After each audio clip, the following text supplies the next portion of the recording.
Hello, everyone, and welcome to today's webinar on activating your data governance strategy in Tealium.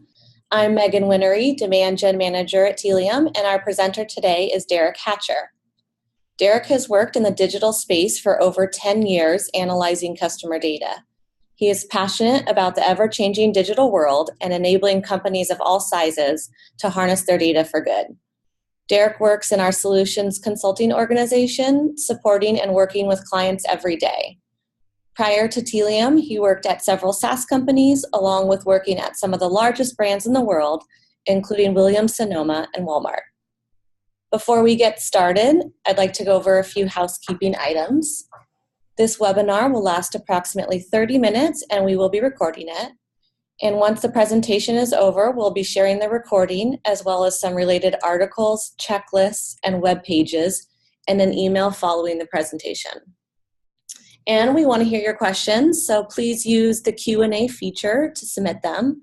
And if we're unable to get to any of the questions due to time, we'll be sure to follow up with you after the webinar is over. All right, let's get this started. Dereck, over to you. Thank you. So first of all, thank you everybody for taking the time to join the conversation today. More importantly, this is a unique webinar in which everyone on the phone and joining is a Tealium customer. So thank you very much for your partnership. So this should be a great time together, hopefully over the next 25 or 30 minutes. We're really going to talk about something that's becoming more and more relevant for everybody across every industry, and that's around being able to govern all of that critical consumer data that you have. So today we're going to talk about how Tealium customers can protect that customer data. We're also going to talk a little bit about GDPR. Today that seems to come up more and more and is something that's really critical, and we think a very timely event that's going to be coming down the pipe for everybody. We're also going to look at some specific Tealium tools that are going to help support data governance and go through what we find to be 5 key steps of balancing customer experience, privacy, and security. So with that, the first thing I want to talk about is really how do you maintain or control and protect your consumer data? And we find that it all starts off with a data supply chain. As a Tealium customer, you actually have some of this in place today. So first of all, it's all about data collection. For a lot of folks, that becomes a digital data collection or digital footprint in which we're collecting information about those visitors. That can be, of course, from a desktop, potentially mobile devices, but that can also be from offline channels, such as a call center or even a list that comes through. We then normalize that information through what's called a data layer. For some of you who are in the product more than others, will be very familiar with exactly what you are collecting in your data layer. But it's basically a process to normalize all that information. So if you want to collect something like last name or page name, you define it one time, and then you control who actually has access to that information, both internally as well as who you pass that to. And you'll notice that in this next step, going from left to right, in data enrichment, which is that first bullet point of define and govern. This is key and critical. It is not built just for this presentation. This is what we show all the time. And it's because it's so important to understand how you define all the data elements you're collecting as well as how you're governing them. The next, of course, is going through this process of taking all these different touch points and stitching them together back to visitors, as well as then taking action. Sometimes that could be outbound action in terms of marketing. It could be for internal reporting purposes, or it could be to update a user's preference. And we'll dive into each of those differently as we walk through the deck. That last point that I mentioned is that data activation, whether that be via JavaScript, through APIs. The concept is that no matter who you're working with in your digital marketing stack, you own, control, and more importantly, govern all that customer data. So I talked about GDPR just a little bit at the top of this presentation. Some of you may be very familiar with it. Some of you may be asking, why in the world does this man keep talking about this random acronym? But GDPR is something that's very, very important, and it's coming down the road in the near future. So what is GDPR? It's the General Data Protection Regulations.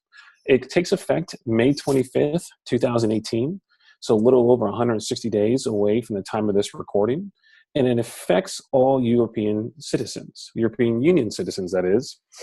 And why that's important is not just for companies that are headquartered in Europe, it's for any company across the globe that actually has European customers. And the key components around it is number one, beginning to protect and offer more safeguards for personal data. It is becoming more and more relevant that everybody across the globe is interacting more with digital properties when they're interacting with businesses. And it's becoming key and critical, as we've seen with recent data infringements, also hacks, that customers need to trust brands. And having that safeguarded or have the data safeguarded and protected is becoming more and more important. But it's also important that you have clear, transparent understanding of why you're collecting that consumer's data, as well as what you want to do with it. That becomes the most relevant thing that we're really going to talk about today. Some of the key components include also data portability, so making sure data stays in regionalized locations, something that's very, very difficult, but as a Tealium customer, you actually already have this benefit because of all the hard work that our IT and development team has done over the last couple of years, along with what's called the right to be forgotten. This is the idea that if a customer wants to be able to see all the data that's been collected about them, as well as potentially having all the data deleted. This also means that some businesses are going to have to create a data protection officer. I liken this to what we've seen over the last several years with the digital officer at most companies, where a couple of years ago, there wasn't necessarily a chief digital officer. Well, that person now is in place. In the same analogous, this data protection officer will be responsible to work across different business units in an organization to understand from the marketing point of view, IT, BI, legal, exactly all the touch points in which data is being collected, stored, transmitted, and even deleted. Lastly, GDPR is becoming really important around data encryption. Again, this is something that Tealium offers as part of our solution. But the idea is that you want to be able to choose preferences or allow your customers to have preferences and then be able to potentially encrypt that data when needed. What you're seeing here is around GDPR consent and transparency.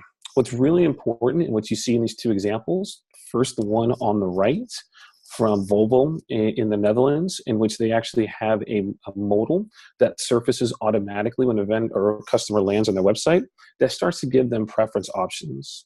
You'll also see here with an example with healthcare.gov, which is a Tealium customer, how they're creating their preference center and breaking it into different categories, such as advertising, analytics, social media. I'll go through all of these again in live example, but I just want to show those two great examples of consent options. So why are we talking about GDPR? We're talking about GDPR because it has some major implications. For major infraction, you're actually looking at a 20 million euro fine or potentially 4% of your annual worldwide take. This is also interesting because it's not like a double jeopardy situation. One time does not mean you're done. It's more like a traffic ticket. So for each infringement, this could be potentially the infringement cost that your company has. It's also a change in which now the controller and processor, which happens to be your companies, are responsible for how that data is maintained, not necessarily third-party vendors that you work with. So what? While GDPR is European regulation, it affects anybody who has European users and customers. Data privacy laws will only be continued established more and more around the world. So even though this is EU-based, we can easily see as this takes and gathers traction that potentially different countries around the world, whether it be Australia, Canada, they may pick and choose different ways that now they want to impose around how data is collected and transmitted as well. And also consumers are becoming more and more skeptical as they hear more, again, reports about data infringements, data hacks, that their personal data is becoming more and more important to them and more so than ever. So some key takeaways when we start thinking about GDPR, that it's happening, number one, and it's one of the biggest changes in privacy laws in decades. Again, while this is an EU regulation, much like everything else that you see, there will be copycats. And other countries will say, we want our citizens' standards to be compliant or even more so. So it's not just that, okay, how do I ensure that I'm GDPR compliant? It's how do I ensure I'm GDPR compliant, as well as being flexible enough to pivot for whatever the next law that comes down the pipe is. While I've said a lot of this seems like potential doom and gloom, we actually view this as an opportunity. For time and time again, I can't tell you how often you will go into a company and they say, hey, we're trying to have a meeting, but we can't get these different groups to actually meet. In the past, people may have been bribed by bologna sandwiches, but that may no longer work. You can actually now use GDPR as analogous to say, I need to get time with my legal team. I need to get time with my BI team, my IT time, my executive team, and get everybody together to have this conversation. What we also believe this will do is it will make companies actually go through and do an inventory of all the data, as well as have that open communication, sometimes for the first time, to be honest, with these different groups.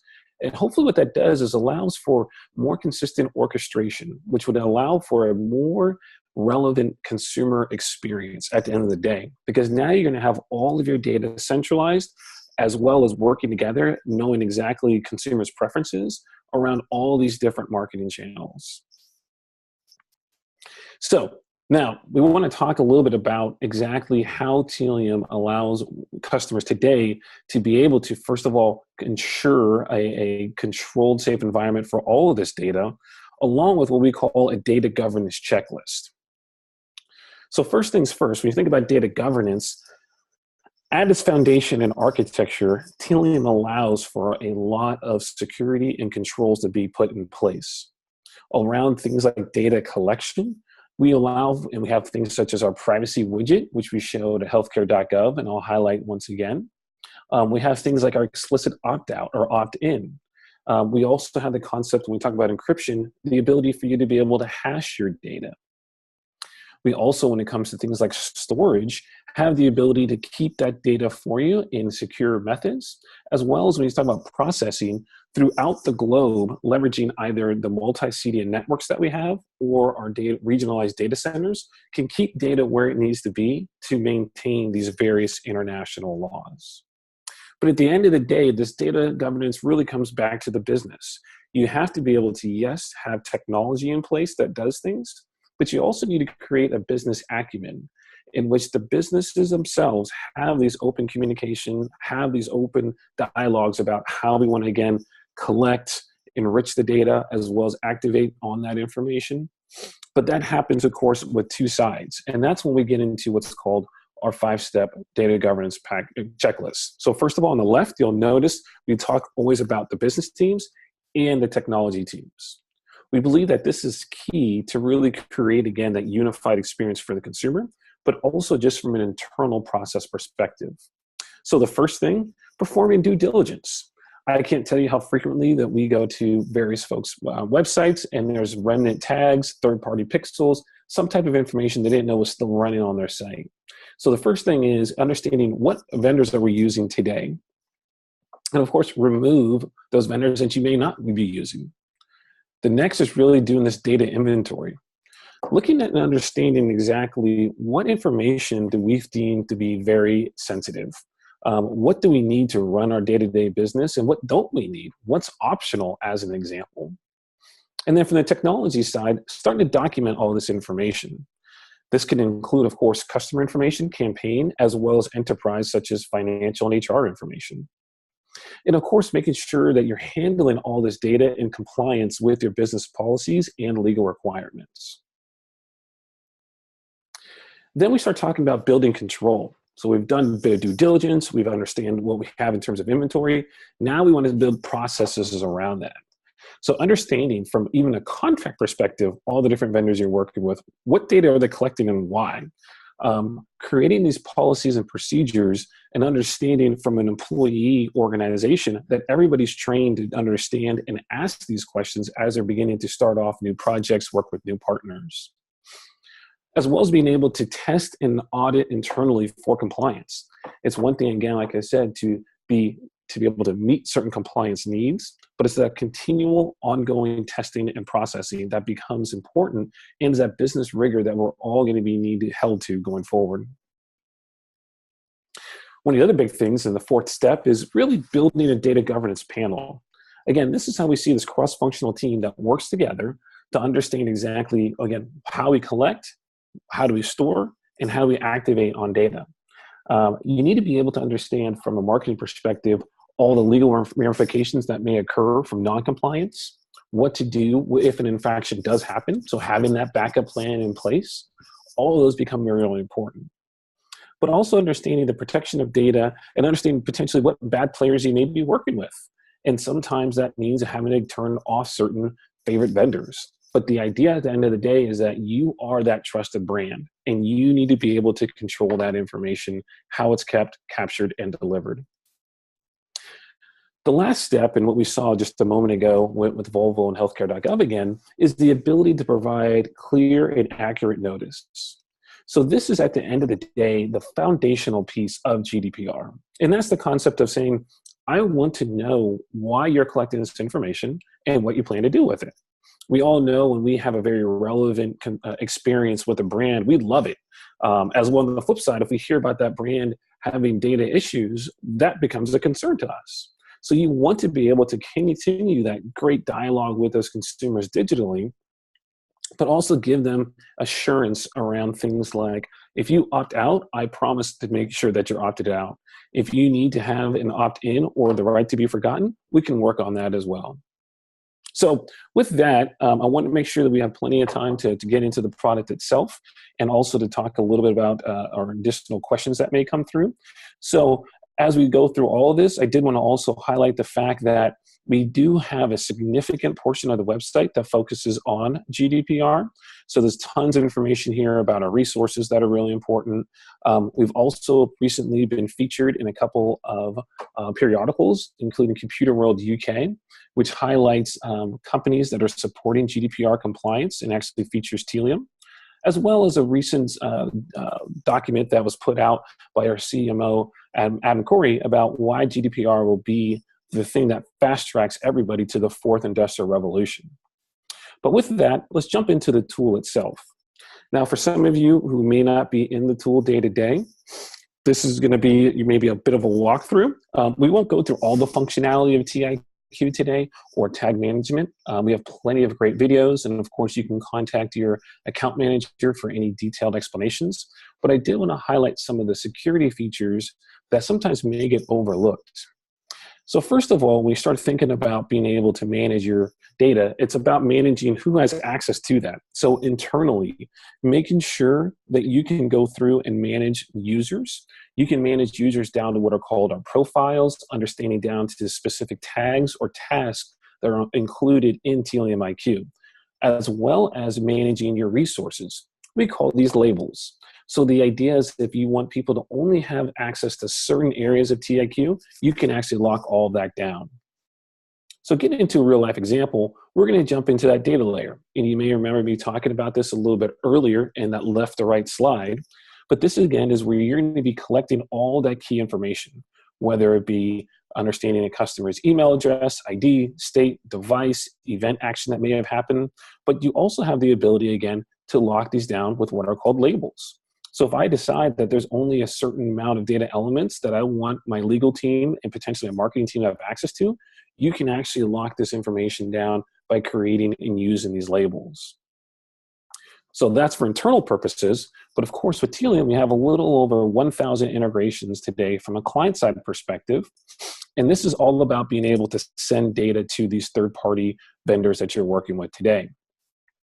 But the idea is, if you ever want to be able to understand exactly what information is being sent to those folks, you can see this in our mapped variables. So you can always go through and understand very easily what data elements may be going to each one of these vendors. Why is that important? Because if anybody ever comes and asks, like let's say your legal team, hey, I need to know everybody who has access to a customer's last name as an example. You can actually go to that specific data element, and now you can actually see exactly which vendors have access to that specific information. Again, that could be something like an email address or any identifiable or data object that you've already created and that you're passing. And this allows for that auditing. So if anybody ever wants to know exactly who has that information, more importantly, if you need to turn it off, you can very easily visually see that information. Also, we have what's called our data extensions. Our data extensions basically are preprocessors of data before it ever leaves the page. That can be very tactical, such as things as lowercasing, meaning you need to make all the data lowercase before it goes to a certain vendor. Or it could be something like our crypto extension. So the need to be able to encrypt data before it ever leaves the page. So as an example here, we have a crypto extension in which we're hashing an email address. But if you ever need to add a new variable to that, such as last name, our favorite example here, you can always go through and select that variable and then choose the hashing method in which you'd like to use. Again, all these can be locked down by our resource locks or our labels, so that only the people who need to have access to this can actually go through here and access or manipulate that data. Also, when you talk about data governance, one thing that sometimes we forget is an audit trail. So within our versions, you can actually go through and understand exactly what changes have been made on the site and who did it and in which environment. So another great audit trail in terms of understanding what data is being used, how it's being done, and who actually did it. The last thing that I wanted to talk about when it comes to our extensions is around our privacy manager. So with our privacy manager, this allows you to go through and set up identifiers as well as conditions, which can be anything, again, from that data layer. So you have a lot of rich information or potentially even visitor-based to be able to then decide exactly what types of categories you may want to keep that data in. So as an example, you may want to keep your analytics bucket, your social and advertising, and now you can come through and actually pick which vendors need to fit into each one of those different buckets. And if you need to add, change, or update, you can simply do that from dragging and dropping. This is also where you can see where people can opt in or opt out by default. Again, a simple radio button, and these changes can be made and applied. So an example of this, as I mentioned a little bit earlier, is actually healthcare.gov, in which we helped with their second rollout, not their first. But if you go to our privacy settings, you can actually see here, this is exactly what we looked at just a moment ago. So this is Tealium in place, allowing a visitor to pick and choose if they want to go in or out or opt in or opt out by category, as well as being able to pick and choose, this is the next level, in my opinion, understanding specific vendors and what those vendors do, as well as their opt-out policies. So this, I think, is a next level of detail that people will look for in the future. If I go into one of our demo sites, and this is one that was built by our solutions consulting team here, and have another view of that privacy policy. If I go to our privacy policy here, now you can actually see that each one of these vendors has actually been set up with a little blurb or description about them. And again, the customer can actually go through and pick and choose what they would like to use in terms of tracking or not. So lots of great options when it comes to how to use that privacy manager. Again, this is something we can talk about in much more detail. But the idea is that, first of all of those options in consent is always made available to the consumer. That is the key. Now, we've been talking a lot about this in terms of events. So looking at the extension, looking at privacy manager, defining that data layer, user permissions and labels. But we also want to think about this from a visitor perspective, so over a period of time. And that's when you get into the universal data hub. This is the idea of I want to be able to track over time visitor behavior, such as someone maybe has looked at a video, or a US customer, somebody who may need support, a social fan, all those types of things that we call actually badges, as well as understanding people, how they ebb and flow or change behavior over time. This becomes critically important when you start thinking about the idea that you want to potentially take and understand all the different information that's important to your consumers, as well as being able to choose when that information may be deemed sensitive. So as an example, when we go back to our last name, you can pick and choose in here if this needs to be what we considered restricted data.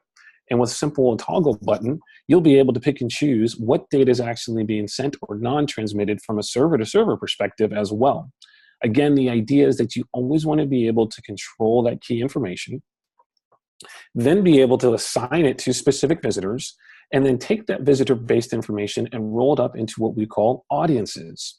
Now, a lot of time, audiences are used for outbound marketing, such as something like maybe a hot lead, or understanding from a B2B situation if a company is large or mid-sized. But you can also use that same information to build out subscribe lists. While traditionally this has been used for email partners, this can be used for now any of your partners. So you can have an opt-out audience and unsubscribe. Of course, is going to be your choice how you want to be able to set that up. But when you start talking about how you want to be able to use that from a server-to-server perspective, this is where you can go through and actually look at these different partners, such as email, and decide, hey, I have an email group of people unsubscribed, and then in Facebook, I have a group of people who maybe have opted out of social. But you can still use those audiences that you've defined one time across all these different partners while still maintaining those other audiences that are so critically important, such as your welcome series or potentially your remarketing through DoubleClick. So again, the idea is that as you're thinking about the different audiences that you want to create and use, you define them one time and then use them again throughout your digital marketing stack. So it's allowing for that clean consent around exactly understanding who I want to be able to contact or how they want to be contacted, taking that information from the preferences and then being able to take action on it, both from a server-to-server perspective or from a client-side perspective. You pick and choose, again, based on how you want to interact with the brand, or your consumers want to interact with the brand, how you want to message back to them, as well as being able to take that information internally and then being able to take action on it. So with that, we're going to go ahead and close out this portion of the presentation, and I'll hand it back over to Megan. All right, thanks, Dereck. So we have time for a couple questions. If you do have any questions, make sure to ask them in the Q&A section, and then we'll get to them either live on the webinar or we'll follow up with you after if we're not able to get to it in time. So Dereck, a couple questions. Where can I find more information on things I need to do to get GDPR compliant before next year? Does Tealium have any resources for this? Absolutely. So if we go back to Tealium, I'll jump back in there. Go back to tealium.com and then /GDPR. This is actually where you'll have a lot of the resources and be the first go-to spot. In here, we've got significant amount of both white papers, videos, and additional resources available. To date, we've probably done 20 different webinars specifically around GDPR and a lot of blog posts and key information. So this is available to everybody to be able to access. And we'll actually go through some of the information that I highlighted today in terms of what's included with data governance package from Tealium, as well as all that key information around GDPR. So a lot of great information is available for you right here. Great, thank you. Okay, next question. Will Tealium make me GDPR compliant? That's a fantastic question, and one that as I'm on the road, we hear quite a bit. So the answer directly is that no, Tealium does not necessarily make anybody GDPR compliant. A couple things there. They have not actually put out the official certification yet, and it is, as we're going through that checklist, a process and a technology thing. So from a Tealium perspective, we can help out with the technology side, but there's a lot that happens on the people side and the business side as well that has to be done. So we don't necessarily make you GDPR compliant, but we're definitely a technology that can help you get down that path. I would also highlight, as I mentioned a little bit earlier, GDPR is one thing, but I guarantee you there will be something else down the road. So as we're striving for GDPR compliance, that's great. However, being flexible and being ready to pivot for the next thing is also critically important. Awesome, thank you. Okay, it looks like we have time for one more question. If we don't get to your questions, we'll follow up with you afterwards, and thank you everyone for participating. Okay, so regarding right to erasure, does Tealium have resources or experience in removing records from third-party platforms? That's another great question. So from a Tealium perspective, what we do is going to be more on the processing side in that scenario, in which we can send a signal such as the right to be forgotten is a great example. But if we go to a certain partner like a DoubleClick, what we're going to be able to do is actually go through and say, remove this person from that list. So we have the ability to ask or to tell, depending on how you want to think about it, what these third-party vendors need to do in terms of that customer's data. However, it is still going to be on those specific vendors to do what they need to do from a deletion of that consumer. Of course, for all the data, if that is being stored in Tealium, we do have that ability, but the third-party vendors will need to do their own erasing or erasing of that customer's data. Okay, great. Looks like we're at the top of at the end of the presentation. So thank you everyone for joining us, and we look forward to seeing you at a future webinar. And if you have any questions, please follow up with your account manager, and have a great day. Thank you. Thank you, Dereck. Thank you, everybody.